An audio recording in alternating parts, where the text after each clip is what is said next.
Here's a bombshell that could forever change how America's central bank operates. A federal judge just delivered a stunning blow to President Trump's attempt to fire a Federal Reserve governor, potentially setting the stage for the most explosive constitutional battle over financial independence in modern history.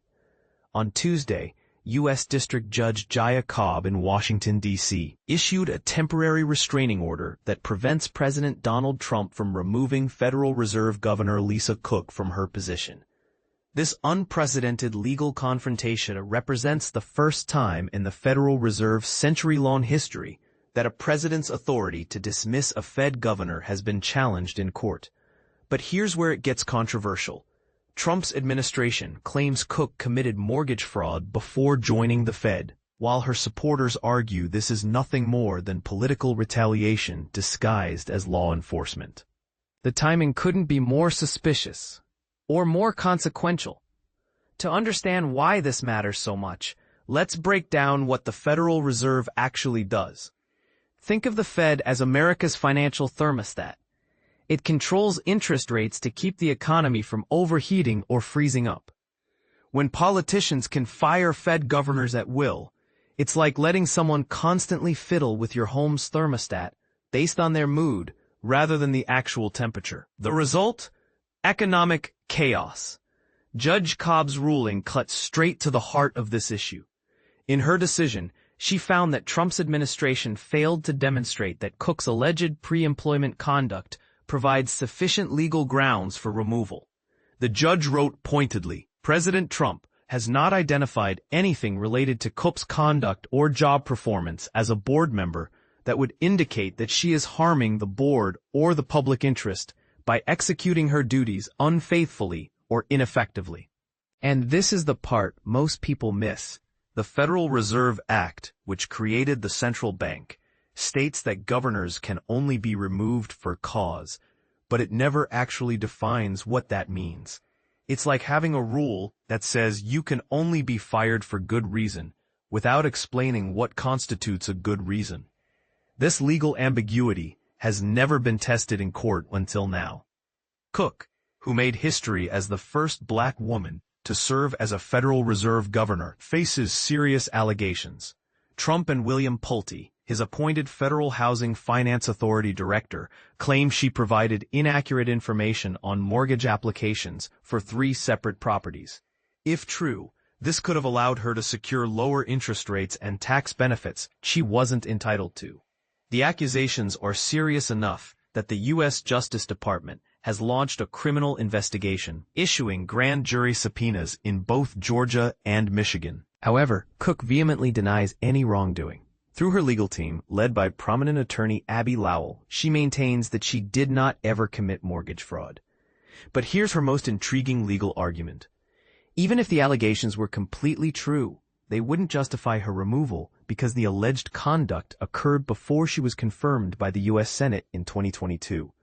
This argument hinges on Judge Cobb's interpretation of the for-cause standard. The judge concluded that the best reading of the Federal Reserve Act limits removals to misconduct that occurs while actually serving as a governor, not actions taken in someone's previous life. It's a narrow, but potentially game-changing legal distinction. The broader implications are staggering. Central bank independence isn't just some abstract economic theory. It's considered absolutely critical for maintaining stable monetary policy. When politicians can fire central bankers for making unpopular but necessary decisions, it becomes nearly impossible to control inflation or respond effectively to economic crises. Just look at countries like Turkey or Argentina, where political interference in central banking has led to devastating economic instability. Trump has been particularly vocal about his frustrations with Federal Reserve policy, repeatedly demanding immediate and aggressive interest rate cuts. He's publicly criticized Fed Chair Jerome Powell's approach to monetary policy, creating exactly the kind of political pressure that central bank independence is designed to prevent. The timing of Cook's attempted removal, coming amid these broader tensions, raises questions about whether this is really about mortgage fraud or monetary policy disagreements. But here's where the controversy deepens. Cook has generally supported more accommodative monetary policies that align with progressive economic priorities. Her removal would shift the Fed's balance toward more conservative voices, potentially affecting everything from interest rates to financial regulation. Is this coincidence or calculated political maneuvering?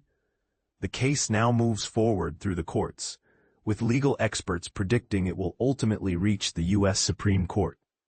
The High Court will likely need to clarify fundamental questions about presidential power, central bank independence, and the meaning of for-cause removal that have remained unanswered for more than a century.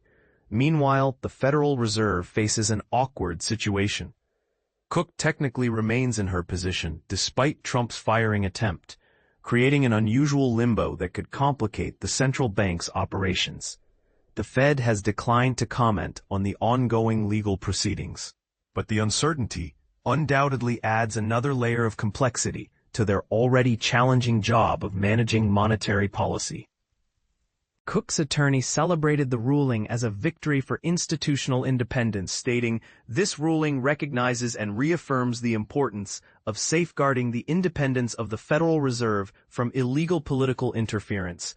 The Trump administration, however, argues that the president has broad discretionary authority to determine when Fed governor removal is necessary and that courts shouldn't second-guess these executive decisions. The Federal Reserve is scheduled to hold its next policy meeting on September 16th to 17th, where they're widely expected to cut interest rates. The irony is palpable. Trump may get the rate cut he's been demanding, but the legal battle over Cook's removal has actually strengthened arguments for Fed independence rather than weakening them. As this unprecedented case unfolds, it forces us to confront fundamental questions about American governance. Should presidents have unlimited power to remove central bank officials? Can alleged pre-employment misconduct justify firing someone from a position requiring Senate confirmation? And perhaps most importantly, is true central bank independence possible in our highly polarized political environment? What do you think? Is Judge Cobb's ruling a crucial defense of institutional independence?